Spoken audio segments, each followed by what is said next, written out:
오늘 아까 그 본문을 이 시간 우리 다 암송하도록 해야 되겠습니다. 암송하지 못하면 어쩌면 오늘 집에 못 갈지도 몰라요. 다시 한번 화면을 보여주시고 다 같이 합독하겠습니다. 자, 마음의 경영은 시작. 마음의 경영은 사람에게 있어도 말의 응답은 여호와께로부터 나오느니라. 사람의 행위가 자기 보기에는 모두 깨끗하여도 여호와는 심령을 감찰하시느니라. 너의 행사를 여호와께 맡기라. 그리하면 내가 경영하는 것을 이루리라. 제가 틀린가? 너의 행사를 여호와께 맡기라. 그리하면 너의 경영하는 것을 이루리라. 좀 뭐 틀리나요? 저하고 조금? 예, 다시 한번 화면 계속 보여주세요. 다시 한번 외울 때까지 시작. 마음의 경영은 사람에게 있어도 말의 응답은 여호와께로서 나느니라. 사람의 행위가 자기 보기에는 모두 깨끗하여도 여호와는 심령을 감찰하시느니라. 너의 행사를 여호와께 맡기라. 그리하면 너의 경영하는 것을 이루리라. 내가 경영하는 것이 이루어지리라. 자, 우리 청년들 한번 해보겠습니다. 시작. 화면 보여주세요. 계속. 시작.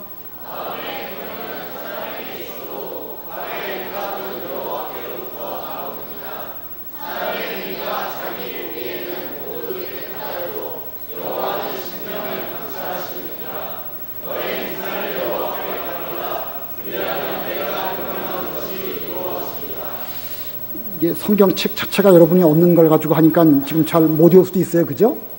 그래도 뭐 어떡하겠어요. 한편대로. 그래도 외워야지. 자, 우리 여학생만 한번 해봅니다. 여학생만. 이따가 시킬 거예요. 누구 한 사람. 시작. 여호와에게 있어도 말의 응답은 여호와께로부터 나오느니라. 사람의 행위가 자기가 보기에는 모두 깨끗하여도 여호와께서는 심령을 감찰하시느니라. 너의 행사를 여호와께 맡기라. 그리하면 내가 경영하는 것이 이루어지리라. 우리 남학생 한번 해보겠습니다. 남자 청년 시작. 마음의 경영은 사람에게 있어도 말의 응답은 여호와께로부터 나오느니라. 사람의 행위가 자기 보기에는 모두 깨끗하여도 여호와는 심령을 감찰하시느니라. 너의 행사를 여호와께 맡기라. 그리하면 내가 경영하는 것이 이루어지리라. 자, 흐름은 다 아시겠죠? 그죠? 그 뭐 끝에 몇 글자 이렇게 연결하는 그런 말은 좀 몰라도 그 의미는 대충 알 것 같아요. 누가 한번 해보실까요? 화면은 계속 보여주시고, 자, 누가 한번 해볼까요? 제일 만만한 아들 박영호 한번 해보세요. 화면 보면서도.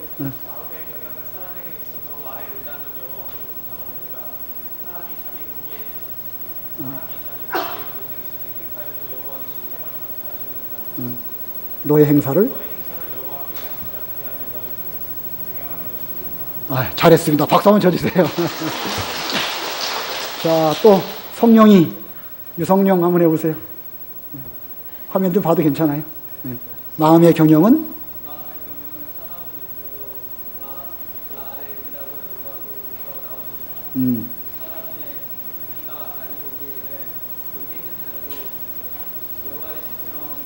여호와는 심령을 감찰하시느니라. 너의 행사를 그리하면 잘했습니다. 박수 한번 쳐주세요. 자, 그 앞에 봄이 한번 해보세요.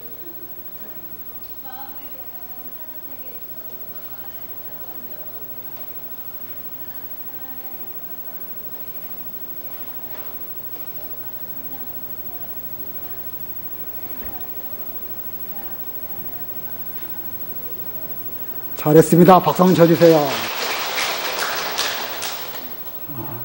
준영 씨, 군대 갔다 와서 고생했는데 한번 해보세요.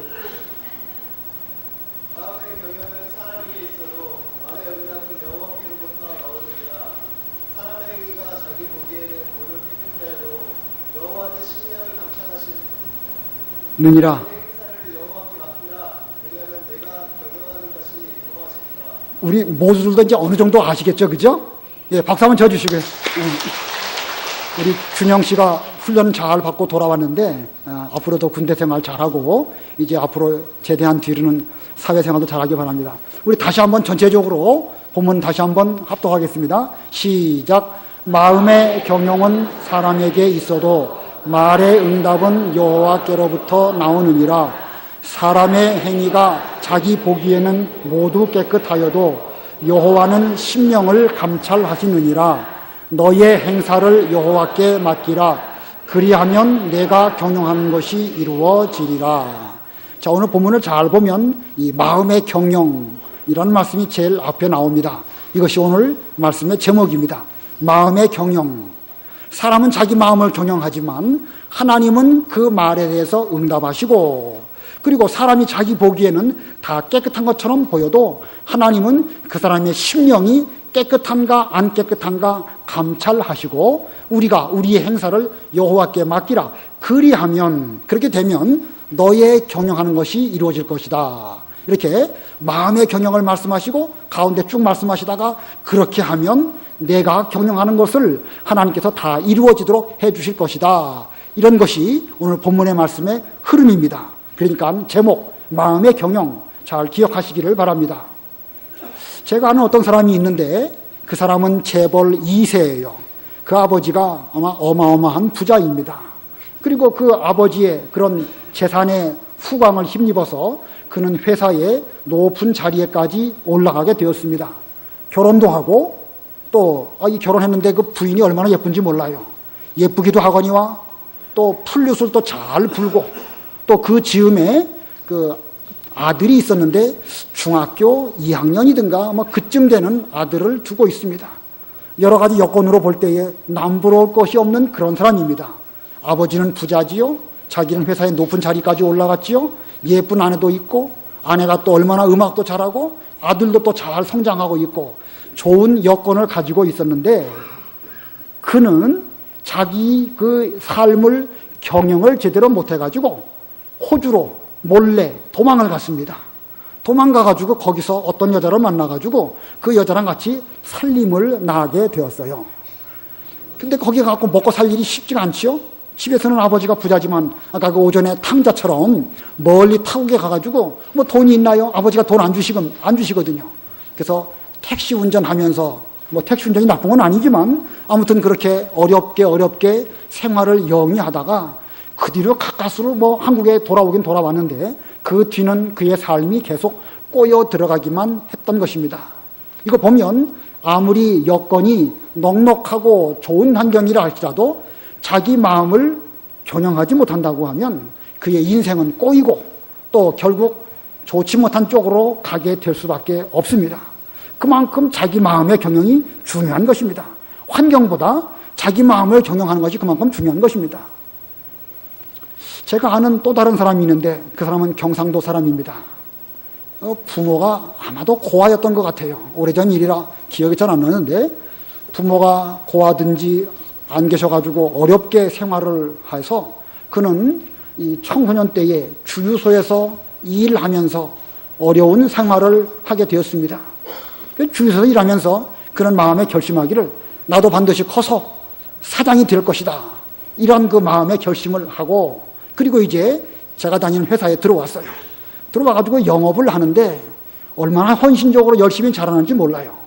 뭐 사실은 뭐 학교 공부 집안 여건이 어려우니까 공부 제대로 못했죠. 못했을 거예요 아마. 뭐 제가 잘했는지 못했는지 거기까지 모르지만 아무튼 여건이 어려웠기 때문에 쉽게 성장하지 못했지만 그러나 직장 생활할 때에 그는 자기 그 마음의 경영을 딱 정해놓고 그 목표를 이루기 위해서 열심히 노력하는 그런 사원이었는데 얼마 지나서 이제 대리점 하나 내고 그리고 그 대리점의 사장이 되어서 그 뒤로는 그 사업이 잘 됐습니다. 자, 이거 보면 비록 그 사람은 그 가정 형편이 어렵고 또 청년 때에 이렇게 뭐 주유소에서 일하는 이런 그 수고를 많이 했지만 그는 자기 마음의 경영을 뚜렷하게 목표를 정해놓고 그 일을 하려고 계속 매진하게 되었기 때문에 그 뒤에는 사장도 되고 또 단순한 사장이 아니라 그런 영업을 잘하는 그 사업이 잘 날로 확장되는 이런 그 성공한 삶을 살게 되었습니다. 이건 역시 보면 환경의 문제가 아니라 자기의 마음을 어떻게 붙잡고 잘 경영하느냐, 거기에 의해 가지고 인생의 성패가 결정되어지는 것을 또한 알 수가 있습니다. 또 한 사람 예를 들어볼까요? 또 제가 아는 사람이 한 사람이 있는데, 그 사람은 역시 또 어려운 가운데에서 그 금형 회사를 경영을 했습니다. 여러분, 금형이 뭔지 아시죠? 어떤 물건을 그 철판 같은 걸로 찍어낼 때에 그 쇠로 된 그 가다, 틀, 그것입니다. 그걸로 찍어내는 것인데, 그 금형 만드는 게 쉽지가 않습니다. 잘못하면 손 다치기도 하고, 요즘에는 그 안전장치가 잘 돼 있으니까 그래도 괜찮은데, 옛날에는 그런 일 하는 사람 치고 손가락 그 마디가 안 잘려 나간 사람이 없는 정도로 그렇게 어려운 일입니다. 근데 그 사람은 열심히 노력해가지고 그 회사가 잘 됐어요. 그래서 저희 회사랑 이렇게 거래를 하면서 점점 사업이 잘 돼서 전 차도 사고 또 골프도 하러 다니고 술도 먹고, 술 먹으러 가갖고 또 여자하고 또 이렇게 같이 어울리기도 하고, 그래가지고 또 바람이 난 거예요. 이게 좋은 얘기는 아닌데 이런 얘기 그냥 흘려드려도 괜찮습니다. 자, 이 사업이 잘 됐는데, 잘 될 때에 그 마음의 경영을 제대로 못해가지고 이렇게 이 가정이 파탄이 내고 그 아이들이 다 무너지고 결국은 회사는 문 닫게 될 수밖에 없었습니다. 자, 이거 보면 이 마음의 경영, 아무리 훌륭한 기술을 갖고 있다 할지라도 마음의 경영을 끝까지 잘 못한다고 하면 결국 가다가 인생이 실패로 갈 수도 있음을 보여주는 것입니다. 자, 이거 볼 때에 마음의 경영, 이게 얼마나 중요한지 우리에게 보여주고 있는 실례를 제가 보여드렸습니다. 환경이 좋아도 마음 경영을 못하면 안 되는 것이고, 환경이 나빠도 우리 마음의 경영을 똑바로만 한다고 하면 그런 사람은 성공하는 것입니다. 한 번 성공했다 할지라도 가다가 그 마음의 경영을 제대로 못한다고 하면 그의 삶은 또 여러 가지 어려움을 겪을 수도 있음을 보여주는 것입니다. 그러니까 우리는 나 자신을 경영하는 그런 경영자, 사장, 주인, 이런 사람인 줄 알고 우리 자신을 잘 경영하는 우리 모두들이 되어야 되겠고, 특별히 우리 상대원 교회 청년들이 다 되시기를 바랍니다. 우리 청년들 이제 새롭게 이미 사회로 진출한 사람도 있고, 사회 진출을 위해서 지금 준비하는 가운데 있기도 하고, 또 공부하는 사람도 있을 것입니다. 앞으로 이런 인생을 살아가면서 먼저 자기 마음의 경영을 잘 해서 앞으로 훌륭한 사람들이 다 되고 하나님께 영광 돌려드리는 이런 사람이 되기를 바랍니다. 자, 이 마음의 경영을 제대로 하는 것이 그만큼 중요한 것입니다. 자, 오늘 우리 청년들 함께 예배를 드리고 있는데, 우리 청년들이 앞으로 20년, 30년 뒤 지나서 어떤 상태에 있을까? 우리 청년 가운데서는 이제 갓 20살 넘어온 이런 청년도 있고, 30대 초반도 여기 눈에 보이는 것 같은데, 앞으로 20, 30년 뒤 되면 우리 여기 계신 그 어르신들 비슷한 그런 나이 가까이 다 될 것입니다. 자, 이때에 사람들에게도 인정받고 또 존경을 받고 무엇보다도 하나님께서 인정하시는 이런 사람들이 다 되어야 되겠습니다. 그렇게 되기 위해서는 지금 청년의 때에 자신의 마음을 잘 경영하고 또 잘 훈련해야 되는 것입니다. 지금 현재 그 마음의 신앙적인 기초를 든든하게 놓지 못한다고 하면 그 위에 또 다른 삶의 그 어떤 그 단계로 나아가기가 쉽지가 않습니다. 지금 어떻게 보면 인생의 기초를 다지는 이런 나이대라고 할 수가 있는데, 이 기초를 튼튼하게 크게 넓게 이렇게 잘 털을 잡아야 그 위에 탑을 쌓아도 좀 더 높게 쌓아서 참으로 하나님의 영광을 잘 드러내고, 또 우리 교회에서도 든든한 신앙적인 기둥들이 다 될 것입니다. 아무쪼록 지금부터 마음의 경영을 잘해서 튼튼한 기초를 쌓는 그런 여러분들이 다 되시기를 바랍니다. 그렇게 되기 위해서는, 그렇게 우리의 신앙적인 기초를, 마음의 경영의 기초를 잘 닦기 위해서는 오늘 이 본문에서처럼 하나님 보시기에 합당한 그런 마음의 경영을 해야 될 것입니다. 아까 그 1절로 3절 쭉 봤지요? 1절로 3절 보면 마음의 경영은 사람에게 있어도 말의 응답은 여호와께로서부터 나느니라. 그리고 맨 끝에 가갖고 너의 행사를 여호와께 맡기라.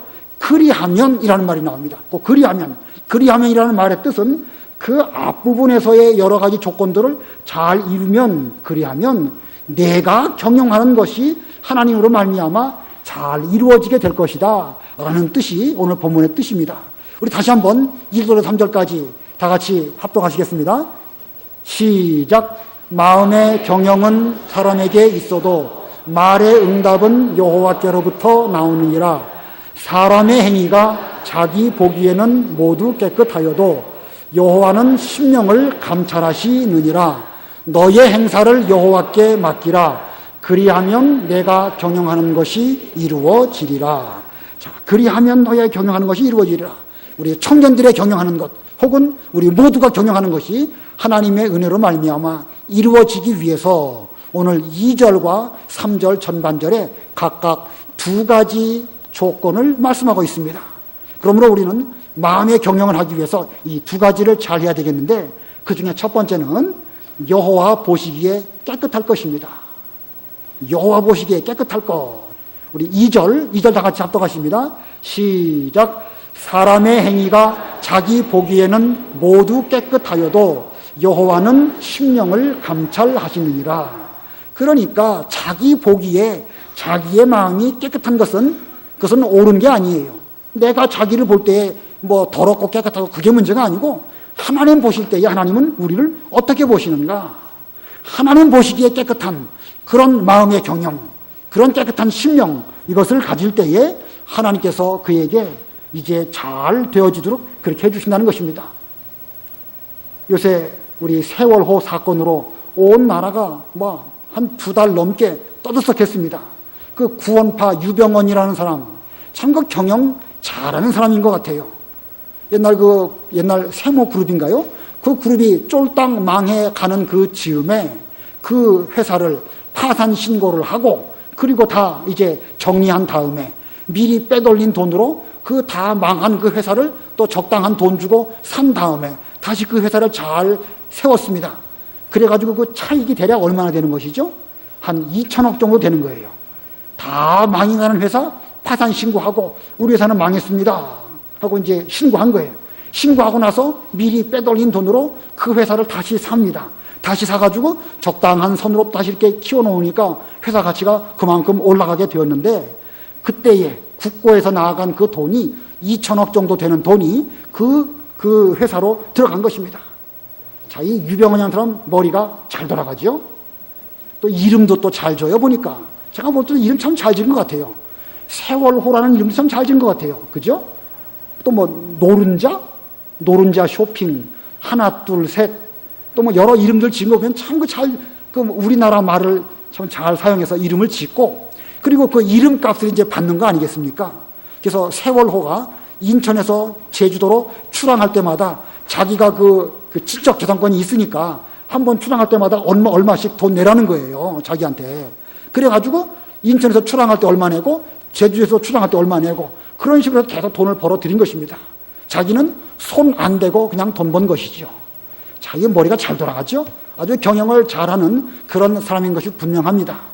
그러나 아무리 그렇게 그런 경영을 잘했다 할지라도 문제가 어디에 있느냐? 여호와 보시기에 그의 심령이 깨끗하지 못했기 때문에 결국은 이와 같은 일이 벌어지고 말았던 것입니다.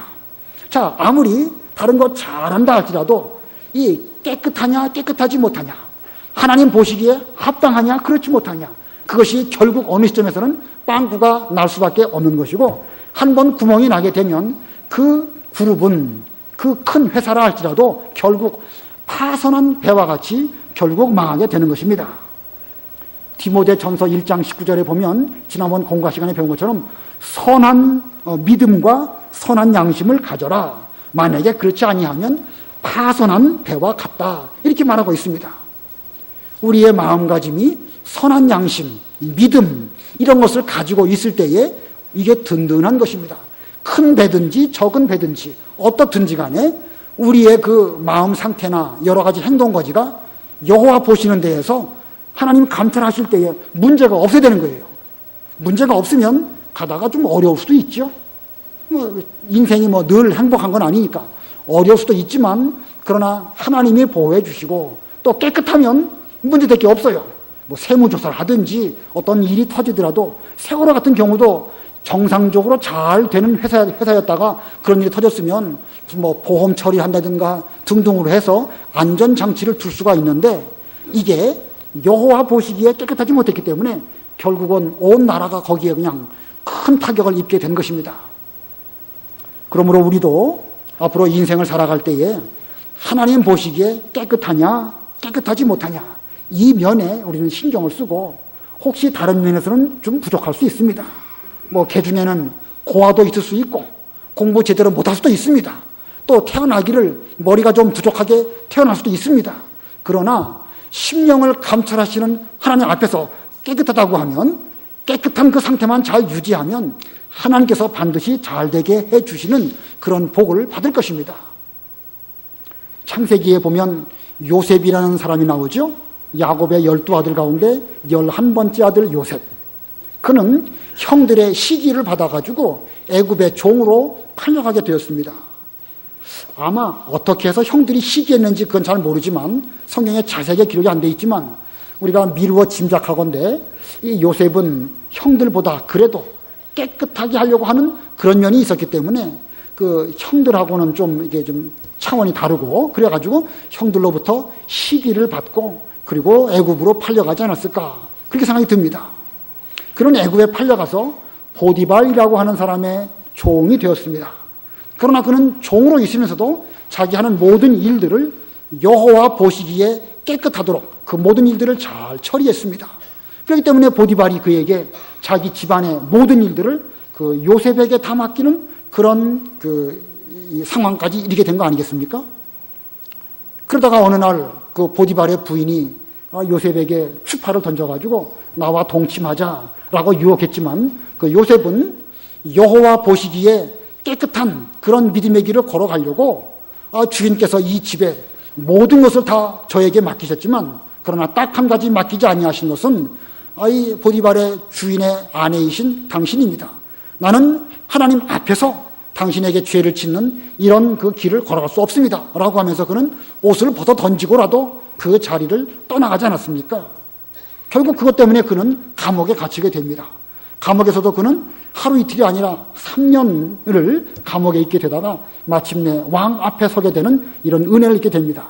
이거 보면 요셉의 걸어가는 길은 계속해서 하나님 보시기에, 그의 마음을 감찰하시는 하나님 보시기에 깨끗한 길을 걸어갔기 때문에 결국은 애굽의 총리가 되고, 애굽의 총리가 되어서도 애굽을 잘 다스리는 그런 훌륭한 사람이 될 수가 있었던 것입니다. 요셉이 애굽의 총리가 되었는데 7년 풍년이 들고 7년 흉년이 들 때에 그 곡식 처리하는 일들, 그런 거를 어떻게 그가 잘할 수 있었을까? 요셉이 뭐 그런 거 배웠을까요? 그 이전에? 창고 관리를 어떻게 하고, 물건은 또 어떻게 처리하고, 물류는 또 어떻게 하고, 그런 거 배운 기회가 있습니까? 없었습니까? 요셉은요, 보디발의 집에서 종살이 할 때에 그걸 배운 거예요. 요즘에도 보면 창고 관리, 그것도 아주 어려운 하나의 한 과목입니다. 물류, 뭐 자재 관리, 돈 관리, 이런 관리하는 일들이 쉬운 게 아닙니다. 그런데 요셉은 그 보디발의 집에 있으면서 그 모든 일들을 할 때에 어떻게 관리를 해야 잘하는 것인지를 거기서 그는 성실하게 일하면서 배운 것입니다. 먼저 들어온 물건은 먼저 내보낸다. 이게 창고 관리의 기본이죠. 여러분 그런 거 들은 적 있으세요? 선입, 선출. 먼저 들어온 것은 먼저 내보낸다. 그런 걸 그 요셉은 창고 관리를 통해 배운 거예요. 그래서 7년 동안 풍년이 들었는데, 풍년이 들어서 곡식이 많이 있을 때에 그거 관리 잘해야 돼요. 창고에 한 구덩이 싸놓고 7년 있다가 먹으려고 하면 그거 먹겠습니까? 못 먹겠습니까? 7년 지나니까 곡식의 품질이 뚝 떨어지든지 썩든지 그러겠죠. 그때에도 그 보디발의 집에서 했던 그 모든 일들을 기억하면서 먼저 걷어들인 곡식을 먼저 내서 먹고, 또 햇곡식을 또 잘 저장하고, 그렇게 하면서 7년 풍년 때에 창고 관리를 잘 하다가 다시 또 흉년 들었을 때에도 그 모든 일들을 잘 함으로 인해 가지고 이 경제적인 그 일들을 잘 처리해서 흉년 때에 애굽이 더욱 부강한 이런 나라가 된 것입니다. 요셉이 정치를 또 어디서 배웠을까? 총리가 되면 그 밑에 여러 장관들도 있고 국사가 상당히 그 많은 일을 맡아야 될 터인데 그가 언제 정치를 배웠겠습니까? 요셉은요, 그 보디발의 그 아내로 말미암아 감옥에 갇히게 되었죠. 감옥에 들어가 갖고 그 정치범들이 수용된 그런 감옥이에요. 거기서 보니까 그 왕에게 어떤 그 떡 맡은 관원은 잘못 처신함으로 인해 가지고 죽임을 당하고, 술 맡은 관원은 지혜롭게 모든 일들을 잘해 가지고 그 감옥에 들어왔다가도 살게 되지요. 이런 걸 보면서 요셉은 이 정치가 참 위험하구나. 이 정치에도 가장 중요한 것은 자신의 마음을 깨끗하게 하는 것이다. 이런 것을 거기서 배우면서, 그러면서 정치를 잘 배웠기 때문에 그는 총리로서도 흠잡을 데 없는 이런 사람이 된 것입니다. 그러므로 경제도 그렇고 정치도 그렇고 우리가 무엇을 하든지 가장 기초가 무엇인가? 그것은 깨끗한 것입니다. 깨끗한 것인데 사람 보기에 깨끗한 것이 아니고 여호와 보시기에 깨끗한 상태가 되어질 때에 하나님은 그런 사람에게 은혜를 주시고 복을 주시는 것입니다. 그래서 성경에도 보면 다니엘도 바벨론 포로 잡혀갔지만 거기에서 왕의 진미 포도주 먹을 때에 자신의 몸을 더럽히지 않으려고 여호와 보시기에 깨끗한 사람이 되려고 그런 뜻을 정하고 그 뜻을 이루려고 부단히 노력했기 때문에 결국 그도 10배나 뛰어난 지식도 얻게 되고 그리고 바벨론 나라의 총리가 되는 이런 은혜를 입게 된 것입니다. 우리가 디모데 전 후서 1장 지난 주일날 배웠는데 거기도 보면 그 디모데를 두고 그 사도 바울이 뭐라고 말하죠? 그 외할머니와 어머니로부터 물려받은 거짓 없는 믿음이 너에게 있는데 그 믿음을 내가 기억한다라고 말하고 있지 않습니까? 디모데에서 중요한 게 무엇이냐? 디모데도 우리처럼 마음이 약하고 하다가 보면 의기소침할 수도 있지만 그러나 그에게 중요한 특징은, 장점은 하나님 보시기에 거짓 없는 믿음, 이것이 있었기 때문에 하나님은 그를 하나님의 종으로 불러주셨고 사도 바울은 그에게 중요한 본분을 맡기는 그런 그 길을 걸어가게 된 것입니다. 그러므로 우리가 살아갈 때에도 가장 중요한 것은 여호와께서 보시기에 깨끗한 상태가 되는 것, 깨끗한 마음의 경영을 하는 것, 그것이 중요한 것입니다. 아무쪼록 우리 청년이나 우리 모두들은 하나님 보실 때에 깨끗하도록 우리 마음의 경영도 잘하고 하나님 보시기에 우리의 모든 일들도 전혀 흠도 없고 티가 없는 이런 마음의 경영을 잘하시는 여러분 다 되시기를 바랍니다. 그다음에 두 번째는 행사를 여호와께 맡길 것입니다. 3절 우리 다 같이 합독하십니다. 3절 시작. 너의 행사를 여호와께 맡기라. 그리하면 내가 경영하는 것이 이루어지리라. 자, 너의 행사를 여호와께 맡기라. 맡긴다. 맡긴다는 것은 의탁한다, 의뢰한다, 믿고 이렇게 드린다, 그런 뜻이죠. 의지한다. 그래서 행사를 여호와께 맡긴다라는 것은 자기 목적을 위해서 마음의 경영을 하면서 어떤 자기가 이루고자 하는 목적을 위해서 최선을 다하면서 그 결과를 여호와께 맡긴다라는 뜻입니다. 내가 하다가 힘드니까 나는 못하겠다, 하나님께서 되게 해주시면 되고 안 되게 해주시면 할 수 없다, 이런 게 아니에요. 내가 하다가 안 되면 고마이다, 이게 아니고 내 입장에서 최선을 다하면서 그 결과를 여호와께 맡길 때에 하나님께서는 그것을 맡으셔서 또 잘 되게 해주신다는 것입니다. 그러면 여기 맡긴다라는 말 속에는 믿음이라는 의미가 담겨져 있는 것입니다. 우리가 하나님께 누구에게 뭘 맡길 때 믿는 사람에게 맡기는 거 아니겠습니까? 그러니까 우리는 나의 모든 것, 내 인생의 모든 것은 여호와 하나님의 손 안에 있음을 확실하게 믿는 가운데에서 이것을 주께 맡깁니다. 하나님께서 다 잘 되게 해줄 줄 믿습니다. 그러면서 나는 최선을 다해서 오늘도 노력하고 내일도 노력하고, 그러나 그 결과는 하나님께서 잘 되는 것이 하나님의 뜻이면 잘 되게 해주실 것이고, 고난을 겪게 해주시면 그것이 또 하나님의 뜻인 줄 알고 참게 하신다고 하면 또 잘 인내하는 것이 뜻인 줄 알고 마지막 순간까지, 죽을 때까지 죽을 힘을 다하여 다 잘하겠습니다. 이것이 행사를 여호와께 맡기는 사람의 마음의 태도인 것입니다. 세상을 살아가는데 모든 일이 항상 순탄하게 잘 되는 것은 아닙니다. 반드시 굴곡이 있어요. 반드시 어려운 일이 있습니다. 그러나 안 될 때, 어려울 때, 그때의 믿음이 필요한 것이고, 그때 하나님께 맡기면 하나님은 그 맡기는 그 사람의 그 삶을 끝까지 붙들어 주시고 마침내 잘 되게 해주실 것입니다.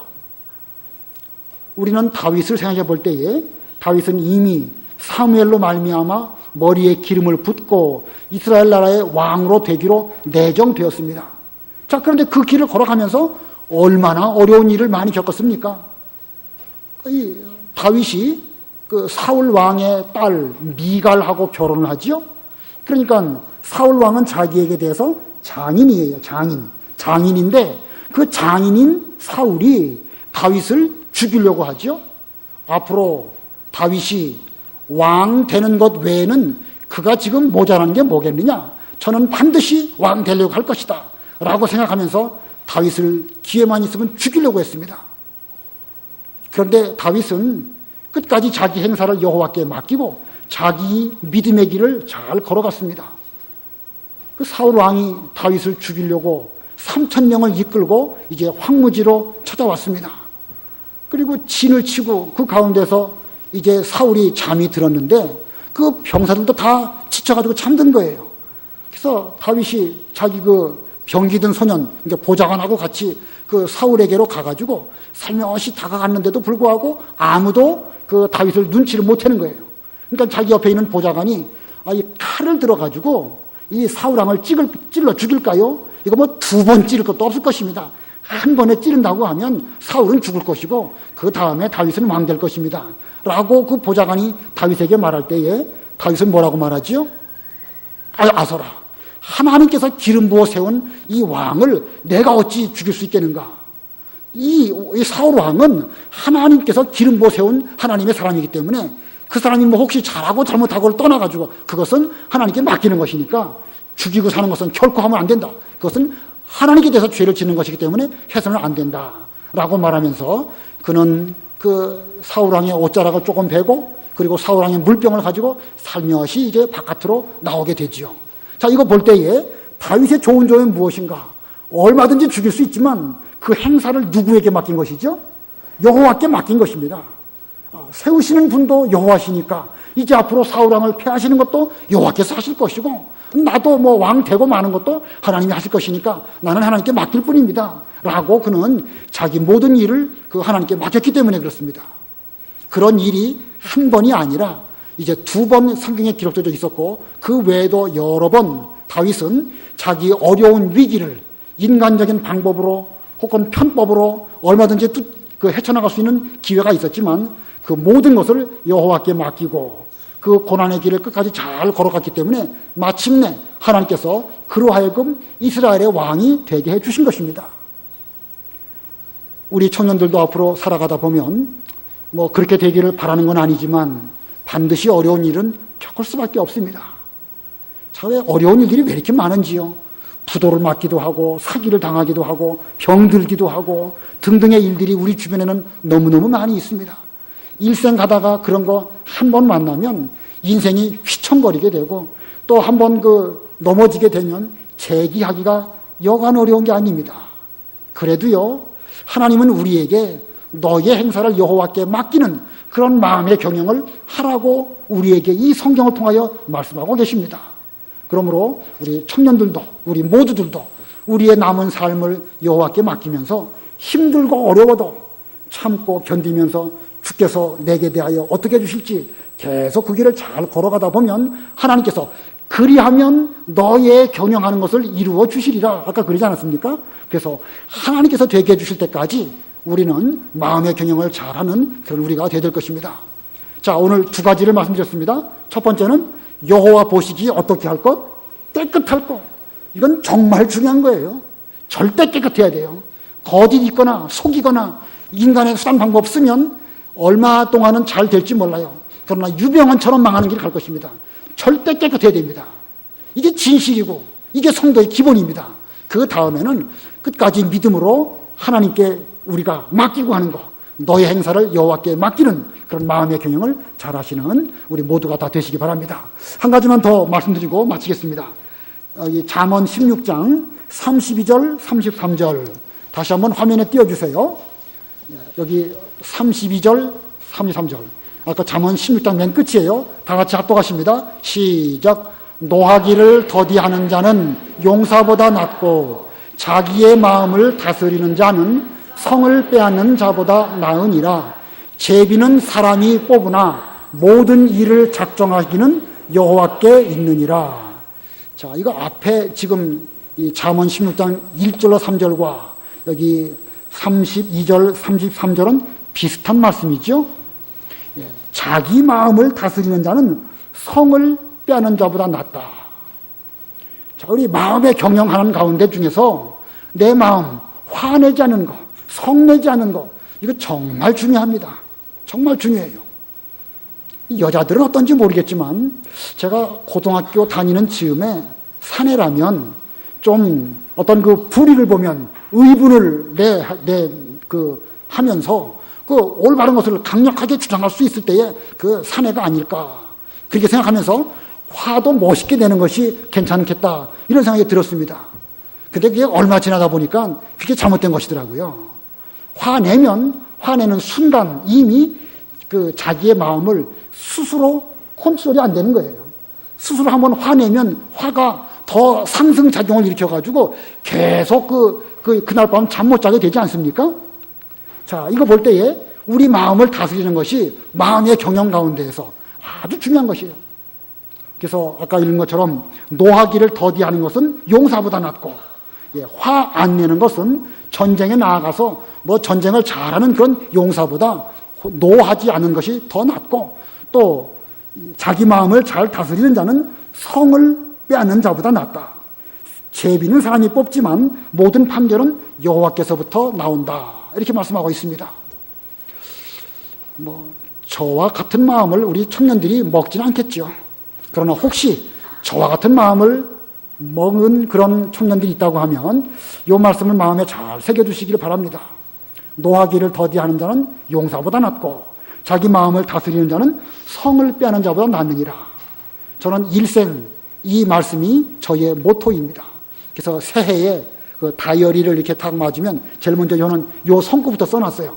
왜냐하면 제가 좀 화를 잘 내는 그런 성격이 돼가지고 한 번씩 그거 쏟아내면 저도 손해고 대인관계도 문제가 많고 좀 그래가지고 새해마다 금년은 좀 화 안 내는 그런 생활을 해야 되겠다라고 생각하면서 요 말씀을 쭉 써놨었습니다. 그래서 저도 저와 같진 않겠지만 우리 청년들에게 요 마음의 경영 가운데에서 노하지 않고 화내지 않는 것, 이것이 얼마나 중요한가라는 것을 여러분의 마음속에 잘 새겨서 일생 살아가는 가운데에서 자기 마음의 경영을 잘하고 노하지 않는 이런 부드러운 하나님의 사람 다 되시기를 바랍니다. 기도하겠습니다.